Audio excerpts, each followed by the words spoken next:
Hello, this is Music Tech Help Guy, and welcome to episode 75 of my Logic Pro 10 video tutorial series. In this episode, we're going to continue mixing our song, Living on the Run. In the previous episode, we talked about offline automation, so I highly recommend you watch that first before diving into this video. In this episode, we're going to talk about live automation, and we'll also talk about plug-in automation. Live automation allows you to perform in your automation value changes. So I can grab a fader, move it up or down, and actually draw in the automation shape that I want. You can also do this with a MIDI continuous controller, and you can also do this with a control surface. I'm not actually working with any control surface right now, so I'm just going to do it with mouse clicks. In the previous episode, we created these sort of volume plateaus with our toms at the beginning just to pull up the volume a bit. And one thing I did want to show you real quick is that when you have volume automation, or you have any automation on a track, it basically disables any sort of volume changes you make. So if I pull the volume down here and then hit play, what's going to happen is the volume is automatically going to jump back up to sort of follow the automation. So automation trumps any volume changes you make. So let's talk about live automation. To turn on a live automation mode, you click on the track that you want to apply the automation to. You go to the channel strip, and you go to the tab that normally will say read. You want to make sure this is in green because we want it to be enabled. Then you click on the little down arrow here, and you'll see that there's 3 different automation modes. There's read, touch, latch, and write. Read just reads the automation on the track, and unless you're drawing in new automation, that's the mode you want to keep on. What touch, latch, and write do is they are our live automation modes. So they let us basically press play and then move the fader around to adjust the volume. So what touch does is if you pull the fader down or up and then let go of the fader, as soon as you let go of the fader, it's actually going to return back to the original value. So let me just show you here. Let's start from here. I'm just going to hit play. You don't have to hit record with this. I'm going to pull the fader up, and then I'm going to let go, and you're going to see it's going to jump back down to its original value.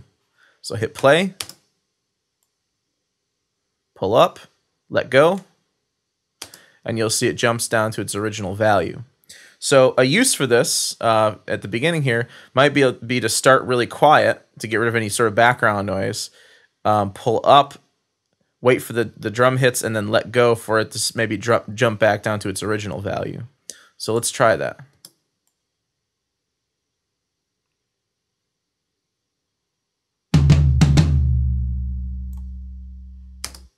So you could do something like that. It's not really going to help us out too much over here because I'm pretty sure I edited this where there's pretty much silence over here, so it's not going to matter too much. Then we have latch. Latch is particularly useful because when you pull the value up or down and then let go, the value actually stays there until you pull it down. So we're going to use this to add an EQ change to our toms here rather than a volume change. But let me just show you with volume real quick. So I'll hit play, pull this down. I let go of the mouse, it stays down, and I can pull it back up, let go, and it stays there. So that's what latch mode does. It doesn't jump back to its original value. And then lastly is write mode. When you use write mode, you're going to get this warning that says write mode erases multiple parameters in one go without touching anything. In most cases, it's better to use latch or touch. To be honest, I never ever use write. I don't use write because if you have multiple parameters on the track, like maybe I have volume, pan, volume, pan, and I have some EQ change or something. I have 3 different automation parameters on one track.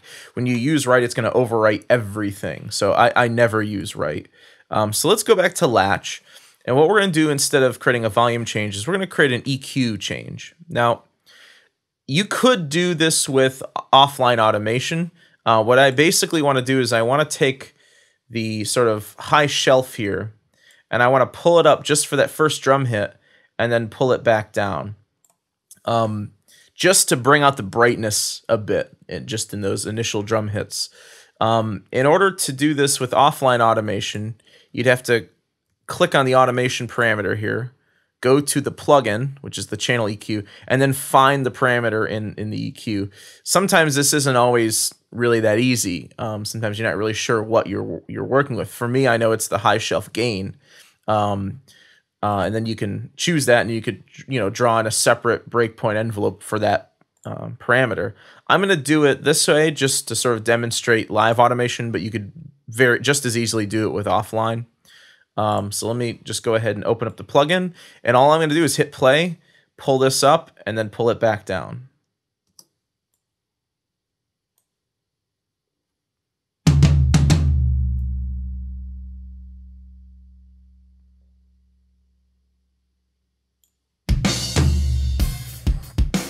There we go.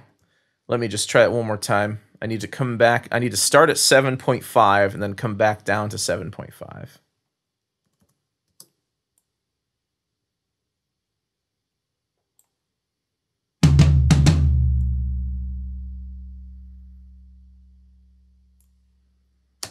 There we go. Now, usually what I'll do is I'll go in after I play something in like this, and I'll just clean it up with offline automation. So I might grab my automation select tool here and delete some of this disorganized looking stuff over here. And I'll just actually I'll just keep it on the starting value. I'll just start it on +21. Might as well.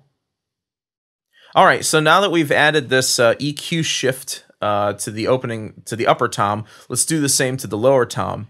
What we need to make sure we do before we move down to this other track is put the track back in read mode. We don't want to write in any more automation. We just want to read the automation.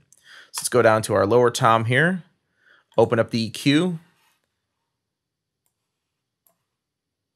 For this tom, it starts at +6.5, and I'm going to pull it up to +18.5. We'll start there. Turn on our latch mode, and we'll do the same thing. I'll just pull it down after the drum hits.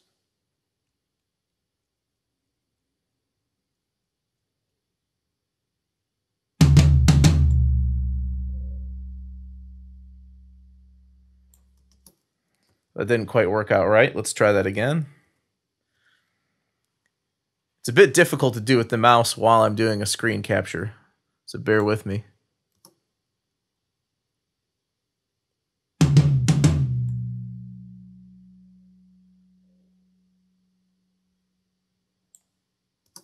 There we go, close enough. So now we're starting with a higher value and then going down to a lower value. And again, I'm going to put this on read mode. Open up the plugin just so we can see it. The plugin will react to the change here.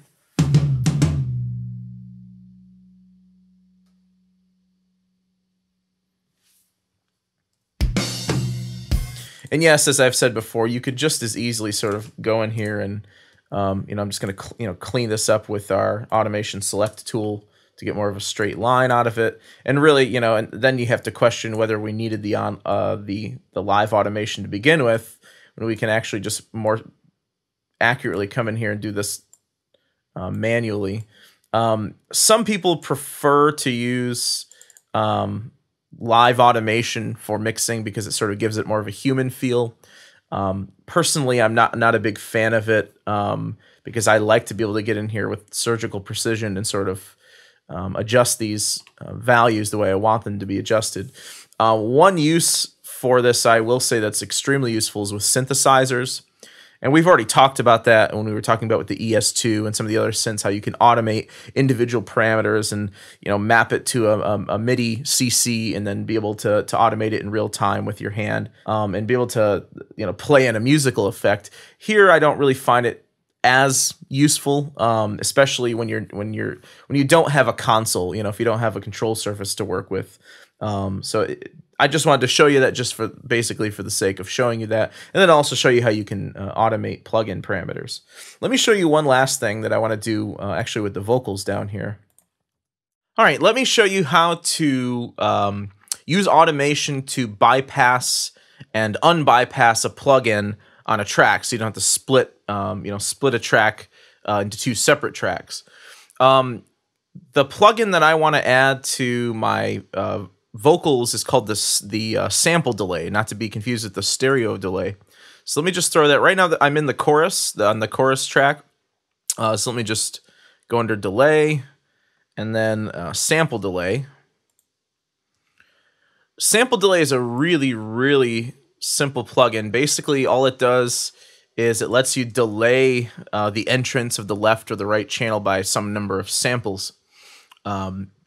So when you can slightly delay one channel from the other, you create sort of like a false stereo effect. Sometimes this is called the Hass effect, H-A-S-S, which basically means that when you increase the arrival time of one channel versus the other channel, you'll start to hear the closer channel more toward the left or more toward the right. So for instance, if I make my right channel be delayed by 900 samples, that means that I'm going to perceive this not only as a widening stereo effect, I'm actually going to perceive the left channel as being slightly more left than it was before, even though the track is actually panned dead center. So let me play you the before and then the after, and I'll show you what this what this sounds like. Oh Lord, you lift me up, and Lord, you've pulled me down. So it's very center. Let's pull this out a bit. I'm going to over-exaggerate it a bit. I'll put it on 1600 samples. Oh Lord, you lift me up, and Lord, you've pulled me down. We'll never change our ways. So it sort of takes the singer out of the center, which it's really just you're psychoacoustically tricking your brain into thinking that it's more toward the left, even though it's not. I'm gonna use a smaller value, like 900 though. Let's see what that sounds like. Oh Lord, you lift me up, and Lord, you've pulled me down. We'll never change it. Okay, I lied. I'm using 1300.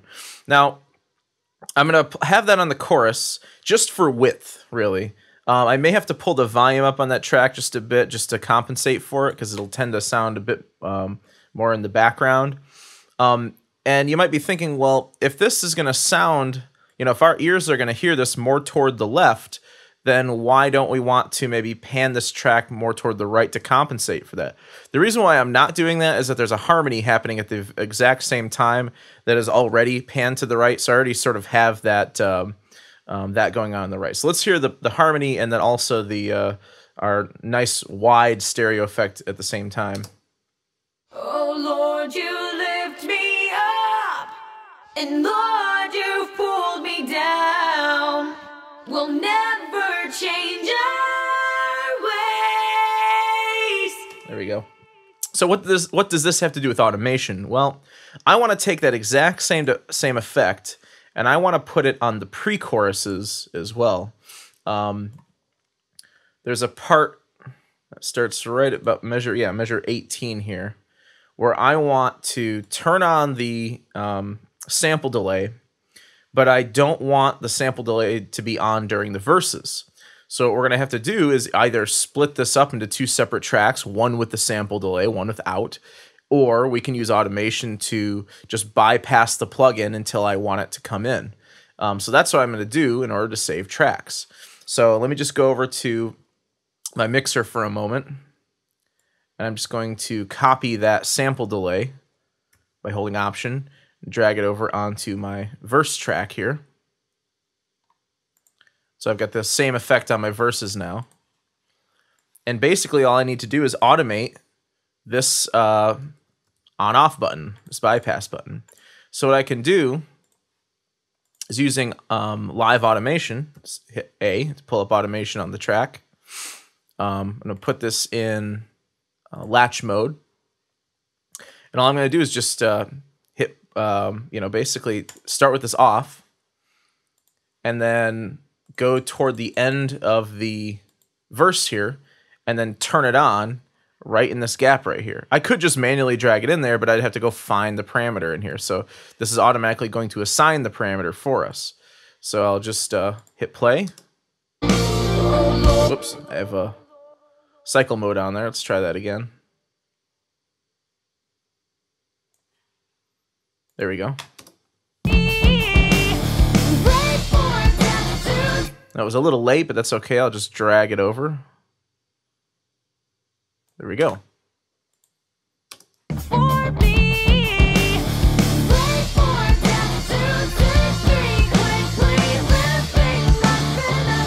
So basically, we've bypassed the plugin up here. You can see the lights off.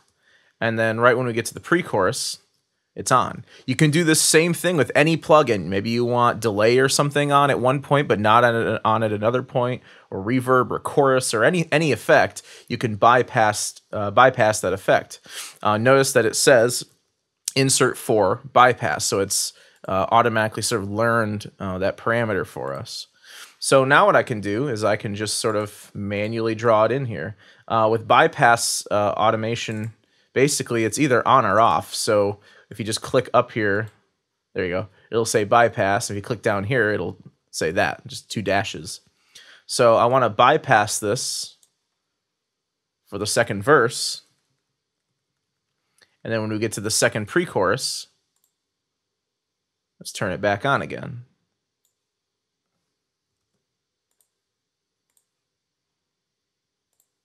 There we go, just pull straight down. So now I have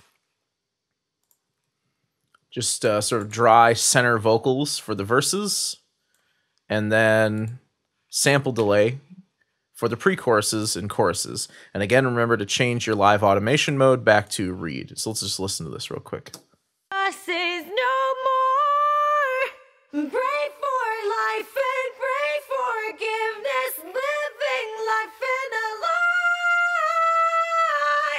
I could compensate by, pulling the track over to the right a bit. I'm actually going to use a much smaller sample delay effect here than I did before. I'll go with 900. Whoops. Is no more. Pray for life and pray forgiveness, living life in a lie. It's a much softer effect, so we're probably not going to really hear the panning issue there. All right, so that's just using plugin automation and using live automation with our live automation modes. Keep in mind that you can automate virtually any parameter in any plugin or any synthesizer in Logic, which is really awesome, which opens up the floodgates for you to do a lot of things. Typically, when it comes to automation, like I said, I leave it for the very, very end because any changes you make to a plugin or to pan or to volume are going to be trumped by your automation. So you want to make sure everything is basically, is leveled out the way you want it before you start adding the automation in. Another thing just to keep in mind, and again, this is personal preference. You may have seen other mixes that, maybe your friend or another engineer has done where, you open up the mix and it's just looks like spaghetti. There's so much automation in it. I take the opposite approach. I'm a big fan of a lot of preparation up front and compressing and EQing things the best you can on input while you're recording. And sending certain tracks through multiple stages of compression so that the levels are basically, dynamically level or more even before you even start mixing. So that's the way my take on it. I try not to use too much automation unless I have to, or unless, the musician says, hey, can you pull that section up? Can you pull that section up? Can you pull that fill up? Can you pull that riff up? Then you start to, just listen to what the musician wants and go with that. So just like with the previous episodes, you're more than welcome to purchase this session if you want to use it to practice mixing. And in the next episode, we're going to start wrapping up this mix. We're going to basically put some final touches on it and prepare it for mastering. So I hope you enjoyed the video, and thanks again for watching.